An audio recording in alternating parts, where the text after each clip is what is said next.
Hi everybody, welcome back to my YouTube channel. So कुछ time पहले मैंने एक सीरीज़ चालू की थी जिसमें हम 20 वर्ड्स डिस्कस करते थे रिगार्डिंग एवरी लेटर। तो ए, बी और सी से जो वर्ड स्टार्ट होते हैं वो हमने पहले ही वीडियोस में डिस्कस कर चुका है। And now I want to continue this series because I think that it is quite helpful.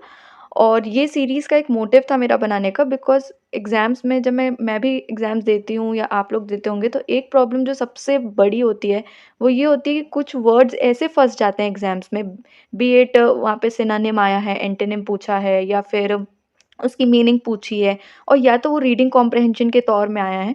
तो कुछ ऐसे वर्ड्स आते हैं जो हमें कहीं न कहीं हमने सुना हुआ होता है, बट हमारे दिमाग में उसका मीनिंग नहीं पता होता है, तो हम उसका कॉन्टेक्स्ट क्या है, उसकी मीनिंग क्या है, इसको समझ नहीं पाते हैं और जाने-अनजाने में अपने क्वेश्चंस गलत कर देते हैं।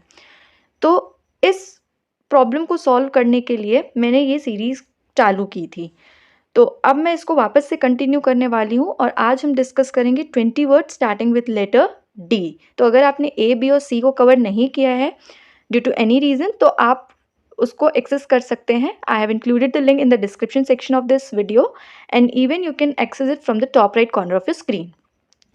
तो ये सीरीज़ अगर आपको अच्छी लगे तो do share it with your friends and without further ado let's continue. तो आज का हमारा पहला वर्ड है starting with D is defray. Now defray is a verb, right? Now what are verbs ये भी हमने पहले डिस्कस किया हुआ है, so you can even watch that video. I have included the link and you can access it from the top right corner. Now defray means to pay और settle. अब pay या सेटल क्या करना, not any issue, not any conversation या कोई misunderstanding, इसके बारे में बात नहीं कर रही हूँ। पे और settle in terms of your cost, in terms of your expenses. तो ऑब्वियसली ये मनी टर्म्स में होता है। तो डिफ्रे का एग्जाम्पल देती हूँ that the stipend helped me defray the expenses of the solo trip. मैंने सोलो ट्रिप मारी और उसके खर्चे जो भी निकल के आए उसको सेटल करने में मेरे स्टाइपेंड से मदद की।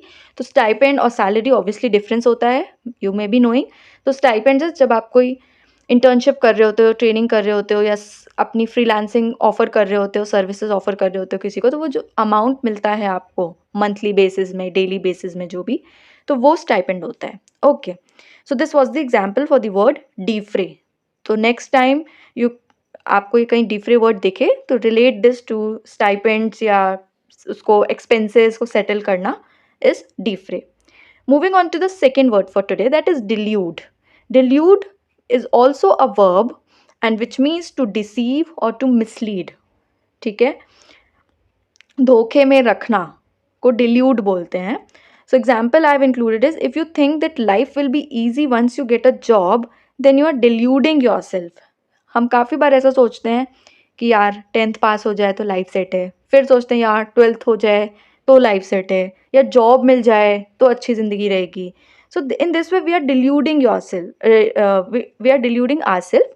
ठीक है, हम अपने आप को मिसलीड कर रहे होते हैं क्योंकि ये सच्चाई नहीं होती है. Life is all about challenges, तो वो कभी ना कभी कुछ ना कुछ आता जाएगा. सो कभी भी वो स्ट्रेट लाइन नहीं हो सकती है. Okay, moving on to the third word that is demeanour. Demeanour is a noun which means behaviour और कंडक्ट.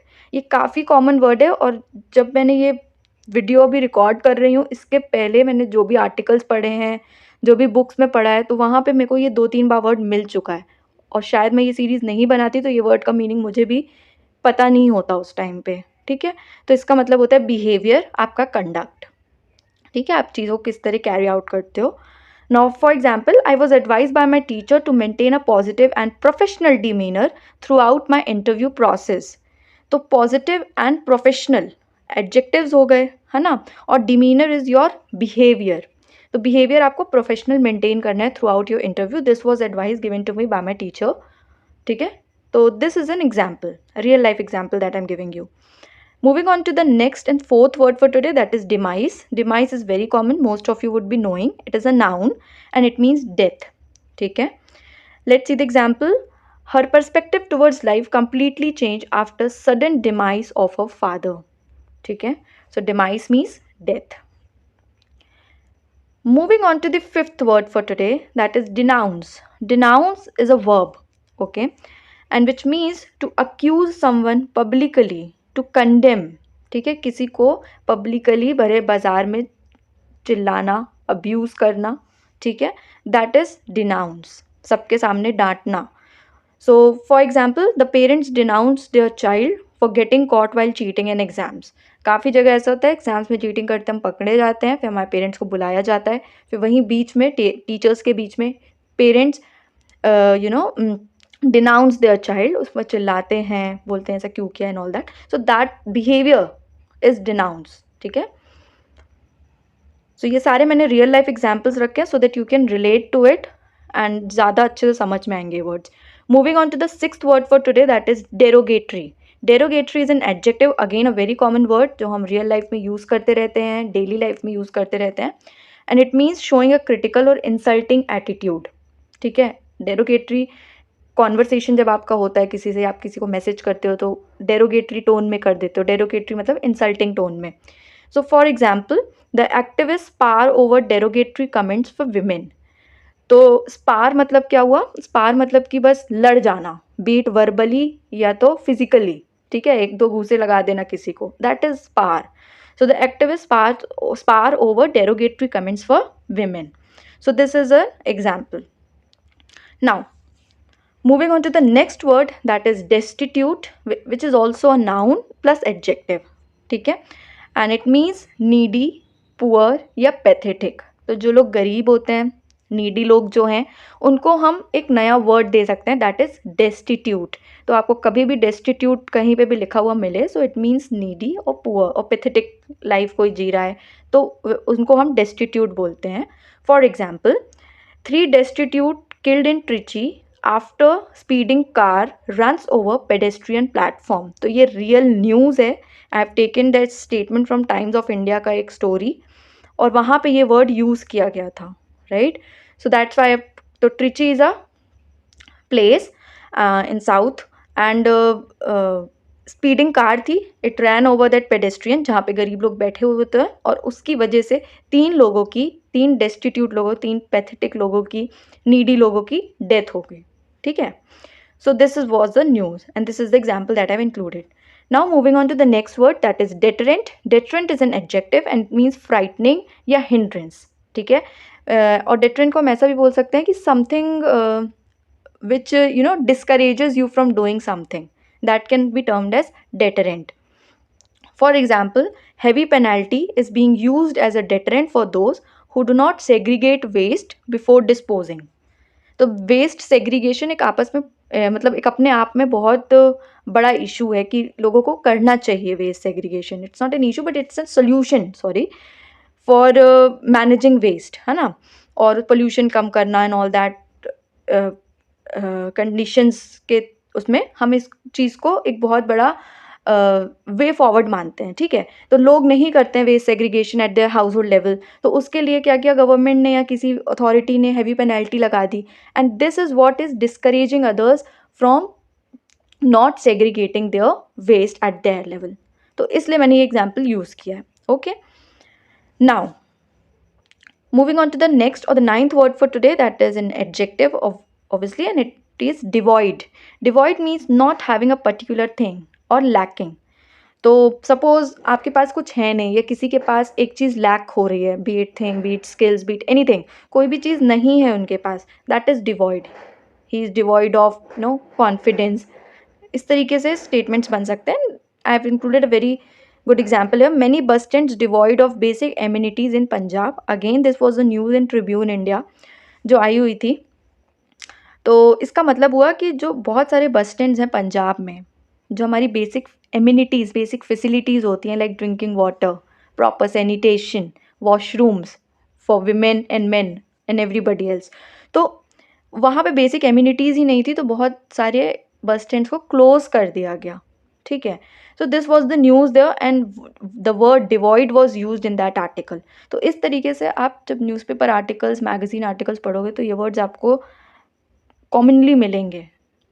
और जब आपको ये वर्ड की मीनिंग पता होगी तो you can always understand the context of what the sentence is trying to tell you. Now diplomat. Diplomat is a noun, so it refers to an official representing a country abroad. तो बहुत सारे हमारे India में diplomats हैं जो दूसरी country में जाके हमारी कंट्री को रिप्रेजेंट करते हैं. ठीक है, so they are known as diplomats. For example S Jaishankar an Indian diplomat and politician, is now serving as the Minister of External Affairs. So S. Jaishankar, who is now our External Affairs Minister, he was a former Indian diplomat, है ना, जो foreign relations संभालते थे और वहाँ जाके India को represent करते थे. ठीक है, so that's why he is termed as a diplomat. Now, moving on to the 11th word for today, that is disclaim. Disclaim is a verb and it means to refuse to acknowledge or be responsible for. In simple word, it means किसी चीज़ को deny करना, नहीं मानना. ठीक है. Example, the manager disclaimed any knowledge of an employee being harassed at workplace. ठीक है, तो वर्कप्लेस हरासमेंट बहुत केसेस आते हैं, तो वहाँ पे ये वर्ड यूज़ हो जाता है, तो आपको इसका मीनिंग पता होना चाहिए और काफ़ी जगह ये आपको मिलेगा. सो मैनेजर ने डिनाई कर दिया कि मेरे को तो कोई नॉलेज नहीं है इसकी. सो ये सारी चीज़ें तो इस तरीके से एग्जाम्पल में यूज़ हुआ है. Moving on to the next word, that is docile. Docile is an adjective and a very good word. It means obedient, quiet, easy to influence or manage. कोई चीज़ बहुत शांत होती है, बहुत इजीली हम मैनेज कर पाते हैं और उस बिहेवियर को हम डोसाइल बोलते हैं. ठीक है, डोसाइल इट्स एन एडजेक्टिव. आप किसी पर्सन के लिए भी यूज़ कर सकते हो. I have written example here that I gifted my friend a Labrador because she likes gentle and docile dogs. So Labrador is a breed of a dog, right? और वो काफ़ी docile होते हैं because they are very quiet, they look good and even they are easy to manage. तो मेरे friends को docile dogs पसंद से, so I gifted her. So this is the example that I've included. Although I hate dogs, but still, है ना? So okay, moving forward, dorsal. Dorsal is an adjective. It means the back side, belonging to the back. ठीक है, तो पीछे side का जो हिस्सा होता है हमारी बॉडी का या किसी भी एनिमल की बॉडी का, that is referred as dorsal. And basically यहाँ पे एग्जाम्पल लिया मैंने डॉल्फिन का, because the dorsal fin helps the dolphin to maintain stability. तो जब वाटर में ये फिशेज होती हैं, डॉल्फिन होती हैं, शार्क होती हैं, तो ये जब वाटर पे फ्लो करती है, चलती हैं, तो that dorsal fin helps them to maintain their stability in the water. ठीक है, so that's why I included. जो ये इमेज में आपको बैक साइड में एक फिन दिख रही है ना, that is referred to as dorsal fin and which helps them to maintain their stability in water. Moving forward, coming to the 14th word for today, that is dubious. Dubious means is an adjective and it means doubtful. जब आप किसी चीज़ के लिए बहुत sure नहीं होते हो, doubts रहते हैं आपके दिमाग में, कन्फ्यूजन्स रहते हैं, so that is referred as dubious. I am dubious about going to the party today because I am feeling sick. ठीक है, so this is the example and this is how you'll use this word, particular word. Moving on to the 15th word for today, that is divulge. Divulge means is a verb. Okay, it means to reveal or to disclose. कोई चीज़ reveal करना is referred to as divulge. Now here's a very good example that I've included. The Oscar winners in all 23 categories were divulged live, unlike last year. तो ये जो अभी Oscar हुआ ना, जिसमें India को बहुत सारे अवार्ड्स मिले obviously, so a proud thing to talk about and to discuss, right. तो ऑस्कर विनर्स जो हुए इस बार 23 कैटेगरीज में ये अवार्ड मिला एंड दे वर डाइवर्ज्ड लाइव, मतलब वो लाइव शो में ही लाइव पूरा चला और वहीं पे रिवील किया गया कि who are the winners.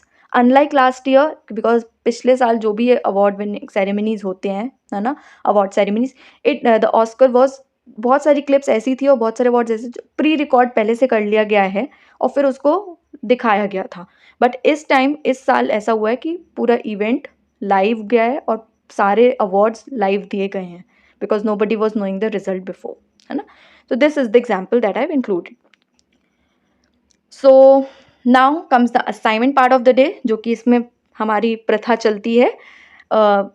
15 words I'm going to tell you, I'm going to explain you, I'm going to give you the examples, but 5 words are for you to research, to study and let me know what does that particular word means, and if you can give examples तो और भी अच्छी बात है, because you are not helping me but you are helping yourself. तो ये 5 words हैं जो आपको रिसर्च करने हैं, इसकी मीनिंग और इसके एग्जाम्पल्स अगर हो सके तो कमेंट डाउन में प्लीज़ कमेंट डाउन, और नेक्स्ट वीडियो में हम डिस्कस करेंगे किसने वो सही आंसर्स दिए हैं. ओके, तो 16th word for today is dupe, which is a noun and verb. Then disdain, which is a verb. then diffusion, which is a noun, despotism, that is noun, and de jure is adjective. तो ये 5 words हैं जो आपको research करने हैं। कोई article पढ़िए और ढूंढिए इसको, या अपने से सेंटेंस फ्रेम करिए and give me the examples. Will discuss it in the later video, and बाद में कुछ टाइम बाद में इसके आंसर्स भी डाल दूंगी। Okay, so all the best, do your assignments well, and thank you for watching. We'll meet in the next video that will be covering 20 words with letter E. So अगर ये video आपको अच्छी लगी हो तो please like, share and subscribe to the channel, and yes, happy learning, take care.